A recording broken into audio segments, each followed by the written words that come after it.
Online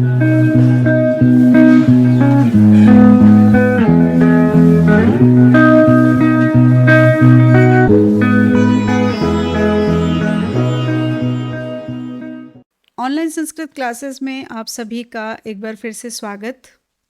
हम लोग लघु सिद्धांत कौमुदी पढ़ना प्रारंभ कर चुके थे और इसमें हमने अच संधि प्रारंभ कर रखी थी।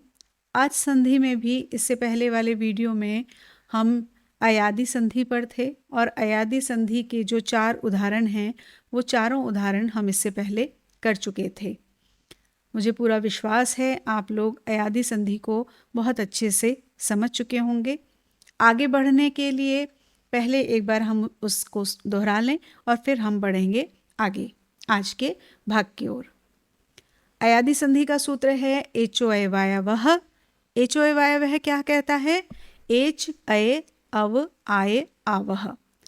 एच के स्थान पर क्रमशः अय अव आय और आव आदेश होते हैं, लेकिन कब होते हैं तो उसके लिए पहले वाले सूत्र से लिया जाता है अच। अच परे हो तो, यदि अच परे है तो एच के स्थान पे, इसका तात्पर्य क्या हुआ कि पहले हमें मिलना चाहिए एच। एच का मतलब क्या है? तो एच के लिए हम माहेश्वर सूत्र से उठाएंगे ए ओंग आई औच। तो एच का मतलब क्या हुआ? ए ओ आई और औ, ये हुआ एच। तो पूर्व पद का जो अंतिम वर्ण है वो ए ओ आई या ओ में से होना चाहिए और उसके सामने होना चाहिए अच। अच का मतलब होता है कोई भी स्वर। एक तरफ ए ओ आई औ है और सामने की तरफ यदि अच है तो उसके स्थान पर, किसके स्थान पर? एच के स्थान पर क्या हो जाएगा? अय अव आय या आवादेश हो जाएगा। लेकिन कब होगा? जब अच परे हो तो। अब एच में हमारे पास में 4 वर्ण थे ए ओ आई औ, तो हम किसके स्थान पर कौन सा करते हैं? इसके लिए हमने सूत्र सुनना था, वहाँ पर देखा था, समझा था। यथा संख्यम अनुदेशः समानाम, कि जो उद्देश्य और विधेय समान संख्या में हो तो उद्देश्य के स्थान पर जो विधेय होगा वो क्रम से होगा। अर्थात जिसके स्थान पर जो आदेश करना है दोनों की संख्या अगर समान है तो पहले के स्थान पे पहला, दूसरे के स्थान पे दूसरा, इस तरह से क्रम से होता है। और हम इसके ए ओ आई औ चारों के उदाहरण हम अलग अलग देख चुके थे। आज हम बढ़ रहे हैं अगले उदाहरण की ओर, जहां आपको ये भी पता लगेगा कि आपने एचो अय वायवः सूत्र को अच्छे से समझा है या नहीं। आप केवल मुझे सुनेंगे नहीं बल्कि जो सामने लिखा हुआ आएगा उसे आपको समझना भी है और आपको तुरंत उसका उत्तर खोजना भी है। देखिए हमारे पास लिखा हुआ आता है गो धन य। इधर है गो, सामने है य। अब मेरा सवाल आपसे ये है कि क्या आप यहाँ पर एचो अय वायवः लगा सकते हैं? तुरंत जैसे ही आप ये देखते हैं, मेरा सवाल सुनते हैं, कमेंट बॉक्स में लिख करके बताइए हाँ या ना, यस और नो। आप लगा सकते हैं या नहीं लगा सकते? एचो अय वायवः सूत्र यहाँ लग सकता है अथवा नहीं लग सकता। कोई भी सूत्र लगाने से पहले, कोई भी शब्द सिद्ध करने से पहले हमें ये देखना होता है कि उस सूत्र को लगाने के लिए हमें कौन सी स्थिति चाहिए, वो हमें यहाँ पर प्राप्त हो रही है अथवा नहीं हो रही है। यदि आप कह रहे हैं कि आप ये सूत्र नहीं लगा सकते तो आप बिल्कुल सही कह रहे हैं। क्यों नहीं लगा सकते? आपको गो में ओ मिल रहा है जो एच में आता है, लेकिन सामने आपको अच नहीं मिल रहा है, सामने य है। अब किसी को ये शंका हो सकती है कि य में तो अ है ना, लेकिन आपको क्या ध्यान रखना है यहाँ पर? य में अ है, अर्थात पहले अ नहीं है। यदि आप य का वर्ण विच्छेद करेंगे तो आप कैसे लिखेंगे? य हलंत और फिर सामने करेंगे अ, या फिर अ पहले लिख के य लिखेंगे? पहले य ही लिखेंगे ना। तो जब य पहले लिखेंगे तो यहाँ पर पहले कौन आया? य। तो य क्या अच में आता है? स्वर है? नहीं है। इसलिए हम यहाँ पर एचो अवयवः नहीं लगा सकते।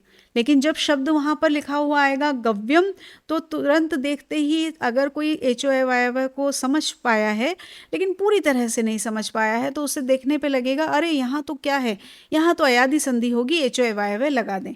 और जैसे ही ये सूत्र लगा करके शब्द को सिद्ध किया, वैसे ही हमारा पूरा शब्द गलत हो जाएगा और हमारे 10 में से 15 में से जितने का भी वो प्रश्न है, 0 अंक हमें प्राप्त होंगे।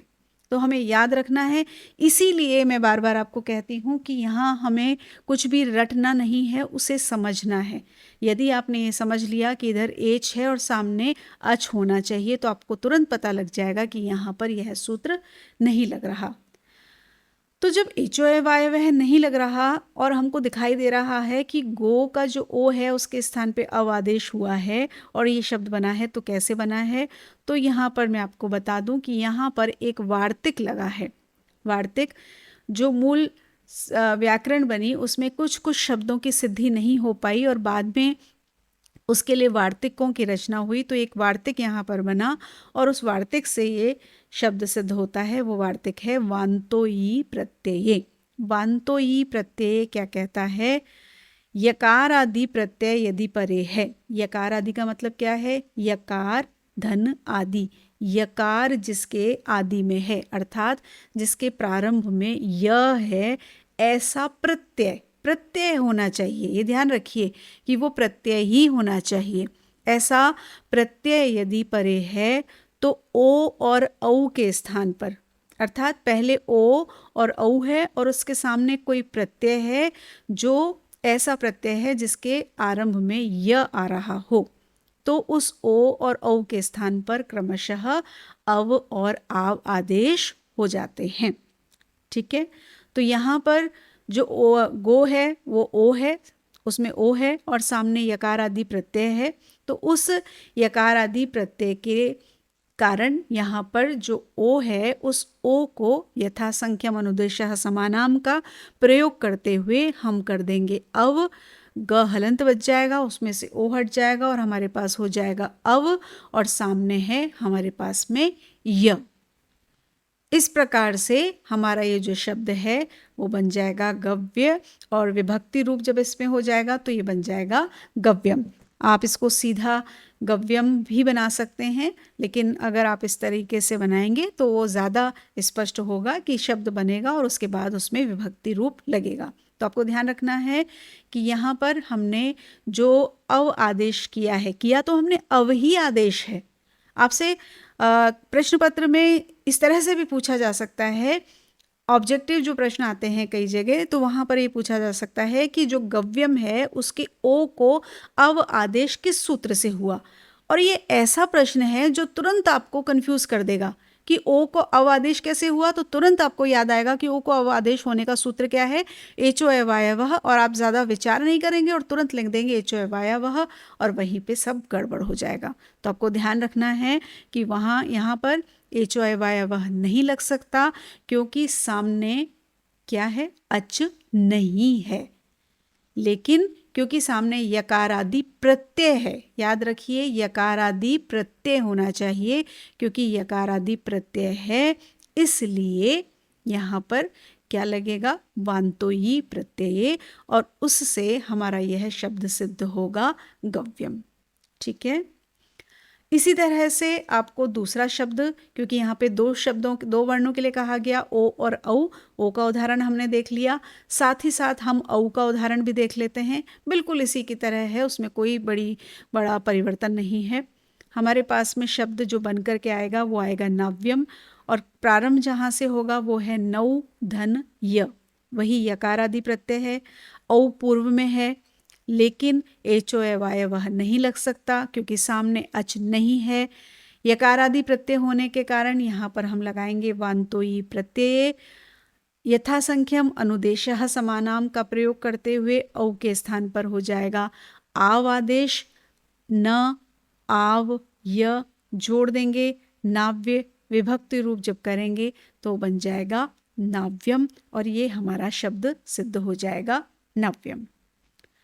मुझे पूरा विश्वास है कि आपको एचओआई वायावह पहले ही समझ में आ गया होगा। लेकिन कई बार हम किसी चीज़ को समझ लेते हैं, लेकिन उसमें क्या समस्याएं आ सकती हैं वो हम तब तक नहीं समझ पाते जब तक वो समस्याएं हमारे सामने नहीं आ पाती हैं। तो ये समस्या भी आपके सामने आ गई है कि सामने अच नहीं था, लेकिन हमको ओ के स्थान पे औ के स्थान पर अव आव आदेश होते हुए दिखाई दे रहे थे। तो वो कैसे होंगे वो भी हमने यहाँ पर समाधान देख लिया है। तो आज के लिए इतना ही। अगले जो शब्द बनेंगे उसके लिए हम मिलेंगे अगले वीडियो में। तब तक आप इसी तरह से पढ़ते जाइए। व्याकरण बहुत ही आनंद का विषय है। आपकी बुद्धि को तो प्रखर करता ही है, आपकी भाषा को तो प्रखर करता ही है। आप जब उसको करते हैं, सीखते हैं, समझते हैं, तो आपको एक जो भय है आपका संस्कृत से, संस्कृत की व्याकरण से, वो ऐसे दूर होने लगता है कि आपको लगता ही नहीं है कि ये कोई मुश्किल चीज़ है।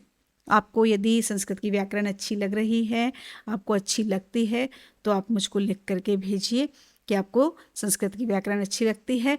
मिलते हैं अगली क्लास में, अगले वीडियो में। तब तक के लिए नमस्कार।